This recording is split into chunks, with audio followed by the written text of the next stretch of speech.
नमस्कार, आप देख रहे हैं न्यूज चक्र। मैं हूं आपके साथ विकास वर्मा। कोटपुतली शहर के लिए सोमवार को सीवर लाइन की घोषणा हुई है। मुख्यमंत्री अशोक गहलोत के द्वारा इस घोषणा के साथ ही शहर में स्थानीय लोगों ने पटाखे चलाकर खुशी जाहिर की। लेकिन जैसे ही शहर के आधे हिस्से को यह जानकारी मिली कि शहर में सीवरेज प्लान नगर पालिका द्वारा केवल पुराने शहर के लिए ही बनाया गया है, तो आधे शहर में मायूसी छाई हुई है। जानकारी के अनुसार कोटपुतली नगर पालिका ने 198 करोड़ की लागत का सीवरेज प्लान तैयार कर सरकार को भिजवाया हुआ है। इस प्लान के मुताबिक शहर में 2 हिस्सों में सीवरेज का काम होना है और इसके प्रथम चरण की शुरुआत पुराने शहर से की जाएगी, यानी कि नेशनल हाईवे पर स्थित पुलिया से उस पार बसे शहर को सीवरेज प्लान के लिए अभी इंतजार करना होगा। ऐसे में स्थानीय निवासियों व राजनीति से जुड़े लोगों ने अपनी प्रतिक्रियाएं दी हैं। सुनिए किसने क्या कहा है।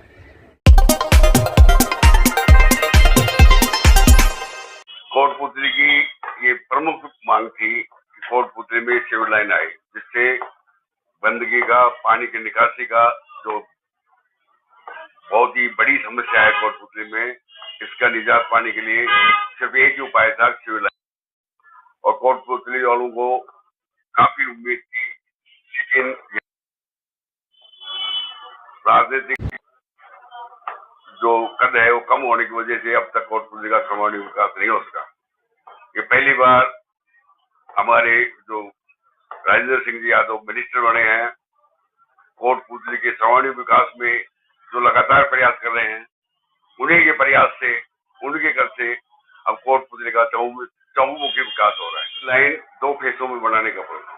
नेशनल हाईवे के ईस्ट में ये पहले फेज में बनेगी और वेस्ट में दूसरे फेज में बनेगी। जो इसका काम कंप्लीट होगा, नए फेज का चालू हो जाएगा। दोनों की डीपीआर बनकर तैयार है। अप्रैल में फर्स्ट वीक में इसके टेंडर नगर पालिका कर देगी और करीब करीब 100 साल में इसको पूरा करने का लक्ष्य रखा गया।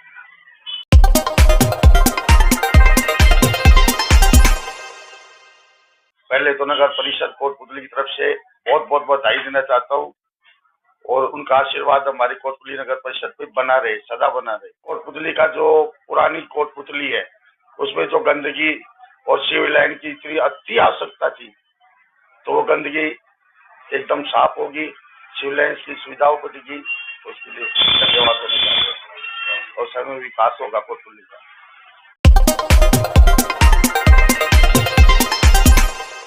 जो अभी स्वीकृत हुई है, जैसी मुझे जानकारी मिली है, 198 करोड़ की सीवरेज लाइन जो शहर का मात्र 40% हिस्से को पूरा करता है। 60% शहर तो अभी भी उससे छूटा हुआ है।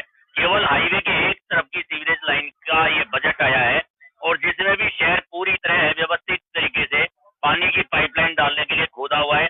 अपने चहेतों को गलियों में तो पानी की पाइपलाइन डाल दी गई, लेकिन पूरा सर्वव्यापी, सर्वस्पर्शी हर गली के अंदर पानी पहुंचाने का काम पूरा नहीं हुआ और उसके बावजूद भी सीवरेज के लिए अव्यवस्थित तरीके से शहर का विकास करने की जो ठानी ली है, इन्होंने शहर का ये विनाश कर रहे हैं। इसके लिए हम इस पूरी चीज के लिए कहेंगे, जब इन्होंने नगर परिषद बना दी तो सीवरेज की योजना भी नगर परिषद के हिसाब से आसपास के उन गांवों को मिला करके सीवरेज डालने की योजना बनानी चाहिए थी, तो शायद ज्यादा अच्छा होता, इस कोटपुतली का समुचित विकास हो पाता। लेकिन नगर परिषद का पूरा जो सीमांकन है, इससे पूरा अछूता रहेगा। अगर उस नगर परिषद के सीमा क्षेत्र को पूरा मानेंगे तो मात्र 15% क्षेत्र के लिए यह सीवरेज लाइन की आज घोषणा की है। मैं कहता हूं कि इससे गलत काम कोई नहीं हो सकता है। यह कोटपुतली बीडीएम अस्पताल भी जिला अस्पताल बने 3 साल हो गए, लेकिन जिला अस्पताल के नाम पर एक भी सुविधा आज तक चालू नहीं कर पाए। अभी नगर परिषद का बजट घोषणाएं करना बिल्कुल सरल काम है, लेकिन उसको अमली जामा पहनाना, धरातल पे काम करना, यह बड़ा कठिन काम है। यह जब करेंगे तब इनको पता लगेगा कि हमने घोषणाएं तो बहुत कर दी, लेकिन काम कुछ नहीं कर पा रहे हैं। देखिए, कोटपुतली की मातृभूमि में जिसने जन्म लिया है, वो कोटपुतली के विकास के लिए आपस में राजनीतिक प्रतिद्वंद्विताओं को छोड़कर हमारे जो भाजपा वाले या जो भी विपक्षी लोग हैं, मैं उनसे ये पहले तो उनको बधाई देता हूं और उनसे अपील करता हूं कि जहां कोटपुतली के विकास की बात हो, वहां इस तरह की नुक्ताचीनी ना करें और कोटपुतली के विकास के लिए सतत प्रयास करें और आदरणीय मंत्री जी का इस बात के बारे में सहयोग करें कि वो कोटपुतली किस प्रकार से में जिला बने। परंतु मैं जहां तक देख रहा हूं कि जो हमारे कोटपुतली के जो विपक्ष के लोग हैं वो बिना वजह किसी न किसी कारण से छींटाकशी करते रहते हैं और छींटाकशी करने में ये सोचते हैं कि कोटपुतली का विकास इनके कार्यकाल में न हो। जहां तक बात है कि साहब सिर्फ ये पहले लाइन तोड़ दी थी, ये कार्य हम काम करने में विश्वास करते हैं। कांग्रेस की जो नीति रीति है, आदरणीय बाबूजी की जो नीति रीति है, वो कार्य करने में विश्वास करते हैं। उन्होंने पहले जब कोटपुतली के अंदर बाकायदा हमारी जो सिविल लाइन पास हो चुकी थी और उसको रुकवा दिया गया, कोटपुतली का बस स्टैंड का कार्यक्रम चला था, उसको इन्होंने रुकवाया। ये काम रुकवाने के कार्य करते हैं। डीपीआर बनने के बाद काम रुकवाया। हम काम करने में विश्वास करते हैं। आदरणीय बाबूजी ने लगातार राजस्थान सरकार से पैसा लाके कोटपुतली का सर्वांगीण विकास किया है और निश्चित रूप से जो आज का कदम है, मैं माननीय अशोक जी गहलोत को कोटपुतली की जनता की ओर से आभार प्रकट करता हूं। साथ में हमारे मंत्री जी को आभार प्रकट करता हूं कि उन्होंने जो ये सौगात दी है, ये सौगात हमारा आने वाले समय में, मैं जहां तक समझता हूं कि अगले बजट के अंदर हमारा निश्चित रूप से जो आदरणीय बाबूजी ने इस बात के लिए लगातार प्रयासरत है, कोटपुतली जिला बनेगा और जिला बनाने की ओर हम और एक कदम आगे बढ़ चुके हैं।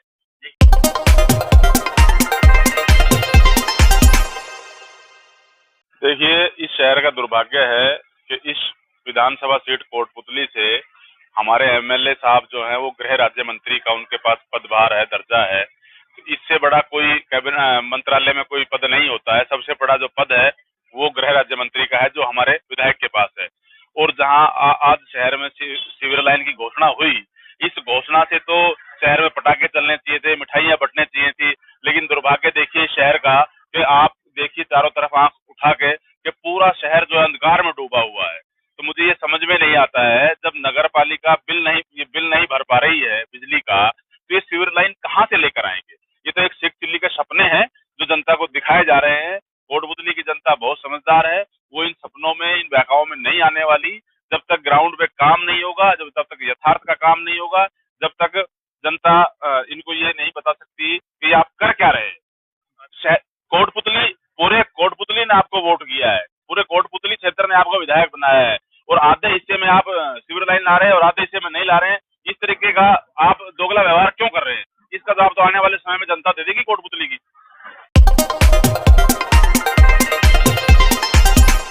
देखिए, सबसे पहले तो मैं ये बताऊंगा जो सीवर लाइन की जो घोषणा हुई है कोटपुतली में, कोटपुतली को दो भागों में बांटा गया है। पहले जो घोषणा हुई वो संपूर्ण कोटपुतली जो अपनी तहसील की, उसके साथ जो शहर बसा हुआ है उसके संपूर्ण रूप से हुई थी, लेकिन अब जो हुई है वो सिर्फ इस साइड की हुई है ताकि कोटपुतली दो भागों में बटे।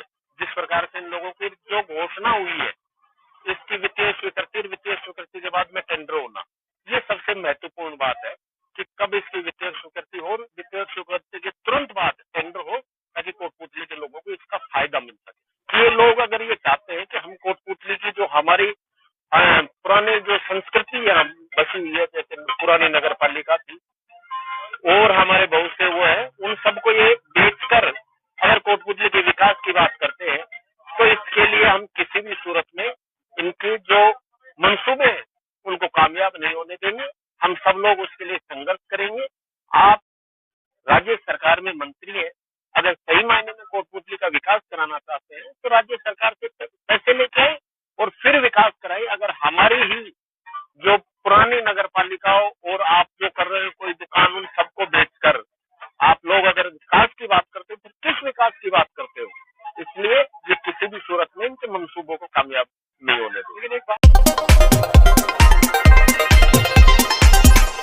विद्युत विभाग द्वारा सरकारी दफ्तरों को बकाये बिल के नोटिस दिए जाने का मामला जब तूल पकड़ने लगा, तो आज कोटपुतली एडीएम जगदीश आर्य ने आपात बैठक बुलाई और सभी विभागों को एक सप्ताह में विद्युत विभाग के बकाया बिल जमा कराने के निर्देश दिए हैं। साथ ही विद्युत विभाग को भी निर्देशित किया है कि स्ट्रीट लाइटों के कनेक्शन तुरंत प्रभाव से जोड़े जाएं और शहर में विद्युत व्यवस्था सुचारू की जाए। आपको बता दें कि न्यूज चक्कर ने इस मामले को प्रमुखता से उठाया था, जिसके बाद कोटपुतली एडीएम ने तुरंत इस पर कार्रवाई की और आज सभी विभागों की बैठक बुला करके इस पर निर्णय लिया गया। 1 पॉइंट इतने वाट का इतना विद्युत विभाग द्वारा शहर में 27 मीटरिंग पॉइंट है स्ट्रीट लाइटों के, उनमें से 23 के कनेक्शन काट दिए, जिससे शहर में अंधेरा छा गया उसकी जब जानकारी में आया तो मैंने एक्सियन विद्युत विभाग को कॉल किया और संबंधित जो नगर पालिका है उनको, और इसी के साथ साथ मैंने जो संबंधित विभाग हैं जिनके विद्युत विभाग के जो पैसे ड्यू हैं उन सबको कॉल किया। कॉल करके ये निर्णय निकाला, निर्देश दिए गए कि नगर पालिका को जो पैसे जमा करने हैं लगभग 6 करोड़ रुपया, तो उसकी डिमांड का पॉइंट टू पॉइंट सर्वे करके अगले सोमवार तक हर हालत में बिल रेज कर देंगे और डीएलजी को भेज देंगे अपनी डिमांड। तब तक के लिए विद्युत विभाग आज ही कनेक्शन कर देगा स्ट्रीट लाइट के, और जो बाकी शेष विभाग हैं जैसे पानी का विभाग है जिसके भी वो विद्युत विभाग पैसे मांगता है, और पंचायत समिति है उनके भी पैसे बकाया हैं करीब 4.5 करोड़ रुपए। उन सभी को निर्देशित किया गया है कि वो समय पे अपना पैसा जमा कराएं, जिससे कि आने वाला समय गर्मी का है और पेयजल की भारी किल्लत होने वाली है, तो लोगों को समस्या का सामना नहीं करना पड़े और वो अपना पेमेंट जमा कराएं। हमने निगम को करीब 6 करोड़ 7 लाख के बिजली के बिल दे रखे थे और इन्होंने समय समय पर हमें आश्वासन भी दिया गया था। 7 तारीख को ईओ साहब के द्वारा आश्वासन दिया गया था कि हम 20 तारीख को जमा करा देंगे, तो 20 तारीख को जमा नहीं हुआ, इसलिए हमने कल 27 पॉइंट थे, इनके 27 में से हमने 30 कनेक्शन काट दिए हैं।